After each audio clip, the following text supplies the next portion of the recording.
ಮರಾಠಿಗರ ದಾಂಧಲೆ ಚಾವಾ ಚಿತ್ರ ನಿರ್ಬಂಧಕ್ಕೆ ಒತ್ತಾಯ ಕೇಳಿ ಬರ್ತಾ ಇದೆ. ಬೆಳಗಾವಿಯಲ್ಲಿ ಕಂಡಕ್ಟರ್ ಮೇಲಿನ ಹಲ್ಲೆ ಹಿನ್ನೆಲೆಯಲ್ಲಿ ಈ ಒತ್ತಾಯ ಮಾಡಲಾಗ್ತಾ ಇದೆ. ಚಾವಾ ಚಿತ್ರವನ್ನ ಕರ್ನಾಟಕದಲ್ಲಿ ನಿಷೇಧ ಮಾಡಬೇಕು ಅಂತ ಒತ್ತಾಯ ಮಾಡ್ತಾ ಇದ್ದಾರೆ. ಕನ್ನಡ ಚಳವಳಿ ಕೇಂದ್ರ ಸಮಿತಿಯಿಂದ ಈ ಒತ್ತಾಯ ಕೇಳಿ ಬರ್ತಾ ಇದೆ. ಕರ್ನಾಟಕ ಚಲನಚಿತ್ರ ವಾಣಿಜ್ಯ ಮಂಡಳಿ ಅಧ್ಯಕ್ಷರಿಗೆ ಮನವಿಯನ್ನ ಮಾಡಿಕೊಂಡಿದ್ದಾರೆ. ಮರಾಠಿ ಸಿನಿಮಾ ಇದು, ಮರಾಠಿ ಅಸ್ಮಿತೆಯ ಸಿನಿಮಾ ಇದು. ಮರಾಠಿಗರು ಇಷ್ಟೆಲ್ಲ ದಾಂಧಲೆ ಮಾಡಬೇಕು ಅಂತಾದರೆ ನಮ್ಮ ರಾಜ್ಯದಲ್ಲಿ ಚಾವಾ ಸಿನಿಮಾ ಪ್ರದರ್ಶನ ಯಾಕೆ ನಿಲ್ಲಿಸಬಾರ್ದು ನಾವು ಅಂತ ಈ ಒತ್ತಾಯ ಕೇಳಿ ಬರ್ತಾ ಇದೆ. ಮರಾಠಿ ಅಸ್ಮಿತೆಯ ಬಗ್ಗೆ ಸಿನಿಮಾ ಸುಳ್ಳು ಇತಿಹಾಸವನ್ನು ಹೇಳ್ತಾ ಇದೆ ಅನ್ನೋ ಆರೋಪ ಮಾಡಿದ್ದಾರೆ. ಅಖಿಲ ಕರ್ನಾಟಕ ಕನ್ನಡ ಚಳವಳಿ ಕೇಂದ್ರ ಸಮಿತಿಯಿಂದ ಈ ವಿರೋಧ ವ್ಯಕ್ತವಾಗ್ತಾ ಇದೆ. ಕರ್ನಾಟಕ ಚಲನಚಿತ್ರ ವಾಣಿಜ್ಯ ಮಂಡಳಿಯ ಅಧ್ಯಕ್ಷ ನರಸಿಂಹುಲುಗೆ ಪತ್ರದ ಮೂಲಕ ಮನವಿ ಮಾಡಿದ್ದಾರೆ.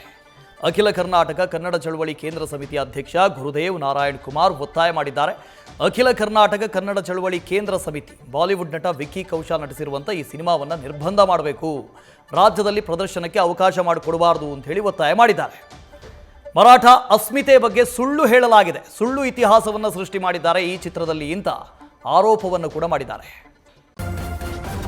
ನ್ಯೂಸ್ ಫಸ್ಟ್ ನಿರ್ಭೀತಿಯಿಂದ ನಿಮ್ಮ ಪರವಾಗಿ.